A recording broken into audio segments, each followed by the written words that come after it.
मुंबईची लाईफलाईन म्हणून मुंबई लोकलकडे पाहिले जातं. मुंबई शहर आणि मुंबई उपनगरांना एकत्र जोडण्याचे काम हे लोकल ट्रेन करते. दररोज लाखो प्रवासी या सेवेचा उपभोग घेतात. तसंच दिवसाला हजारो लोकल फेऱ्या चालवल्या जातात.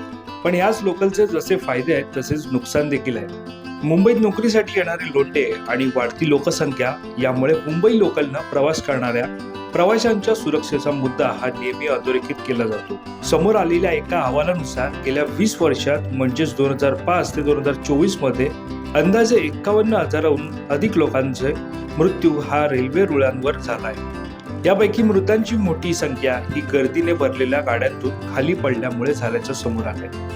काही महिन्यांपूर्वी म्हणजेच 2025च्या जून महिन्यात कळवा मुंब्रा स्थानकादरम्यान धावत्या लोकलमधून पडून तब्बल 5 प्रवाशांचा जीव गेला. या भीषण अपघातानंतर नागरिकांनी वाढती गर्दी आणि लटकून प्रवास करण्याबाबत ठोस उपाययोजना करावी अशी मागणी लावून धरली.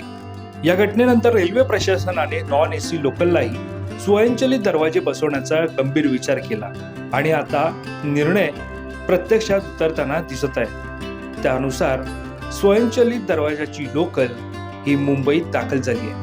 तर जाणून घेऊयात कशी आहे ही नवी लोकल.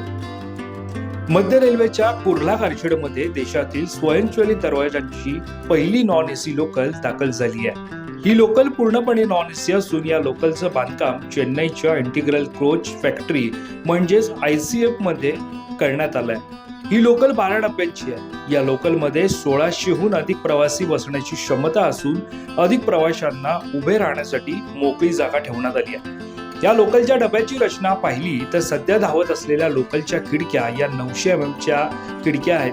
पण या लोकलमध्ये 1900 mm मोठ्या खिडक्या आहेत, ज्यामुळे डब्यात जास्त उजेड आणि हवा येईल. प्रवासावेळी लोकलमध्ये गर्दी झाल्यास डबे बंद असूनही हवा खेळती राहण्यासाठी प्रत्येक डब्यात 2 हाय कॅपॅसिटी ब्लोअर्स लावले आहेत, जे दर तासाला 10,000 घनमीटर हवा पुरवतील. याशिवाय स्वयंचलित स्लायडिंग दरवाजे, इंटरलॉकिंग सुरक्षा प्रणाली, दरवाजात अडथळा आल्यास ऑटो रिओपन, इमर्जन्सी ओव्हरराईड सुविधा, ऑडिओ व्हिज्युअल अलर्ट प्रणाली, मोटरमनकडून दरवाजा नियंत्रण, छतावरील फोर्स व्हेंटिलेशन, मोठ्या आकाराच्या टफन काच खिडक्या अशा प्रकारे प्रवाशांच्या सोयीसुविधांच्या दृष्टीने ही लोकल अत्यंत आधुनिक आहे. नवीन नॉन एसी 12 डब्यांच्या लोकलमध्ये एकूण 19 कंपार्टमेंट असून त्यात first class, ladies first class, दिव्यांगांसाठी विशेष डबे, महिलांसाठी सेकंड क्लास, सामानासाठी डबे आणि सर्वसाधारण सेकंड क्लास अशा विविध श्रेणींचा समावेश आहे. सीटचा आकार कमी केला असून उभे राहण्यासाठी अतिरिक्त जागा या लोकलमध्ये देण्यात आली आहे. लोकलच्या दोन्ही टोकांना लगेच कंपार्टमेंट आहे. या लोकलमध्ये एक अतिरिक्त फर्स्ट क्लास डबा देण्यात आलाय. 12 डब्यांची रचना 3 भागात विभागली आहे. एक 6 डब्यांच्या आणि 2 3 डब्यांचे स्वतंत्र विभाग. पहिल्या 6 डब्यांमध्ये फर्स्ट व सेकंड क्लास तसेच लगेज विभाग असेल तर उर्वरित विभागांमध्येही फर्स्ट क्लास डबे असतील. एकूण 4 फर्स्ट क्लास डबे असतील.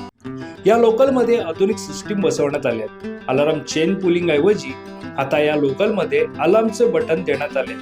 तसंच फायर सेफ्टीच्या दृष्टिकोनातून प्रत्येक कोचच्या शेवटच्या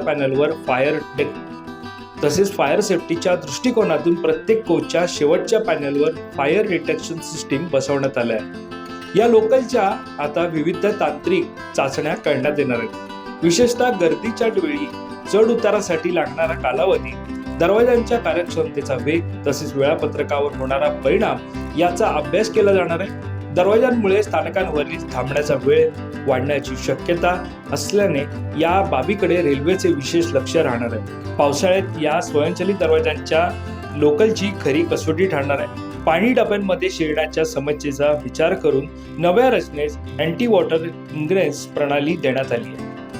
या लोकलची तांत्रिकदृष्ट्या टप्प्याटप्प्याने विविध चाचण्या केल्यानंतर कमी गर्दीच्या उरण विभागातील पोर्ट मार्गावर प्रवासी सेवेची चाचणी करण्यात येणार आहे. त्यानंतर मेन लाईनवर प्रवासी सेवेत ही लोकल धावण्याची शक्यता आहे. दरम्यान या नवीन नॉन एसी लोकल बाबत तुमचं मत काय? तुम्हाला ही लोकल कशी वाटते हे आम्हाला कमेंट करून नक्की कळवा. या संदर्भातली अधिकची माहिती जाणून घेण्यासाठी तुम्ही माय महानगर लाईव्हला सबस्क्राईब करायला विसरू नका.